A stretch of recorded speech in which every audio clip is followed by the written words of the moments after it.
The Honourable Mark Pearson. Thank you, Mr President. My question is to the Minister for Primary Industries.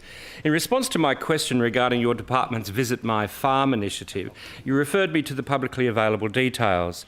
The program lists 44 farms on the website and not one is an intensive piggery, broiler or battery cage facility. However, 90% of all pigs, 3/4 of all broiler chickens and layer hens are intensively farmed in New South Wales. Is the Minister confident that this program provides the public with an accurate representation of farming production systems in New South Wales when only free-range farms are listed on the website? And I quote that at Lucy Land in Bulladila, they say, our sheep are lovingly cared for from birth. They have constant access to hugs. We don't remove the tails, and we certainly do not mules. Our teenage boys are lovingly cared for and humanely treated right up until the moment of their passing. Thank you, Mr.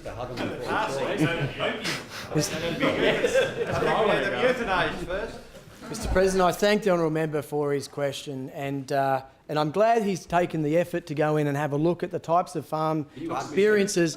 I told you to, you listened, that's what it's about. And as long as we continue that relationship, I tell you to do something, you listen and you do it, we'll get on beautiful. Talk about a bromance. Mr President, I'm glad that the member went on and had a look at that, because it is an important scheme to get the next generation in connection with farms and the farming systems and the farmers of this state. But Mr President, he is right that we don't have the experience of these farm visits for families into some of the more intensive operations, and that's predominantly because of not only workplace safety legislation, but also our biosecurity obligations in this state, Mr President.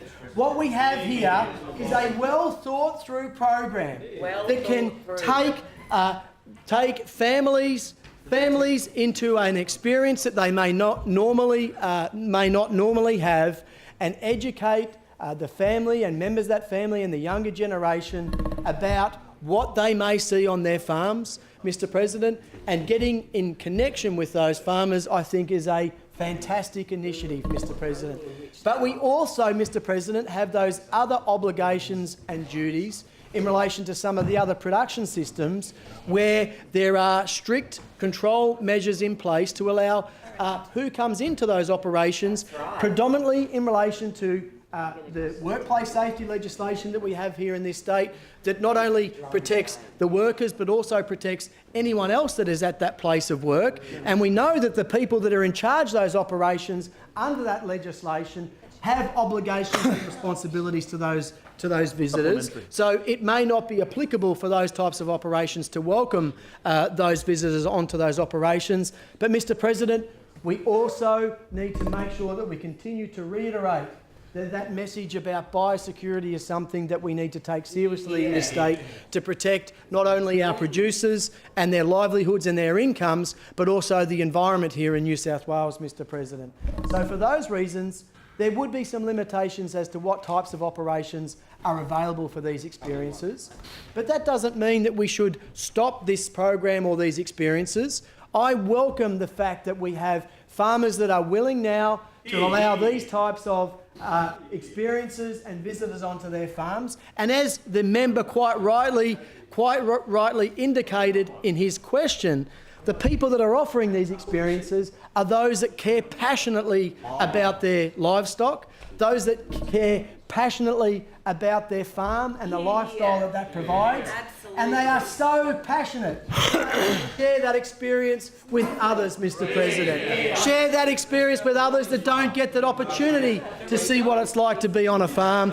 Don't get the opportunity to hug a lamb, Mr President. Don't get that opportunity to be able to see what happens on a farm, Mr President.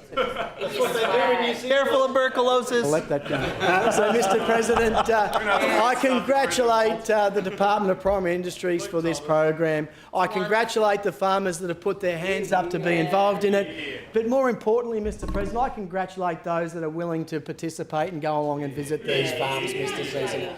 This is a government that supports our farmers, Mr. President. Absolutely. We support them and all that they do. The legal operations that they operate, Mr. President, will always be supported by this government, and that's why we're also willing to promote those farmers out there that want to be part of that promotion. Supplementary question. Mr. Mark Pearson on a supplementary. Thank you, Mr. President. Could the Minister please elucidate as to why it is that the same biosecurity protocols wouldn't necessarily apply to free-range operations, and those biosecurity protocols could also be applied to intensive farms for these visits from the public? Mr. President, I thank the honourable member for his question. Mr. President, because the member was here during the debate during the biosecurity legislation, he knows that biosecurity is everyone's responsibility, Mr. President. So it does apply to those smaller operations, but there's a different level of risk associated when we talk about the numbers of livestock that would be present on the different operations, Mr. President. So obviously there is still a risk, but when we look at the consequences and likelihood of the risk occurring, and then the outcomes of having very large numbers of livestock on those operations, the risk is obviously a lot higher, Mr. President.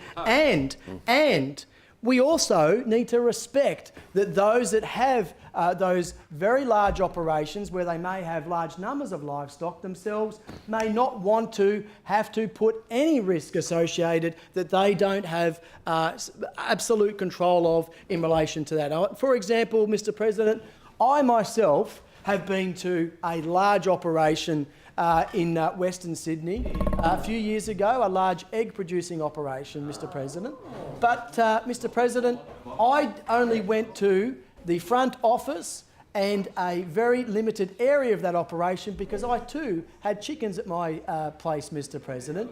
And that operator had some very strict requirements and rules in place to protect their operations when it comes to biosecurity, Mr. President. That is what we want these operators to do, is to make sure that they protect the operations because they understand their responsibilities, and we must respect that, Mr. President. So the same rules apply.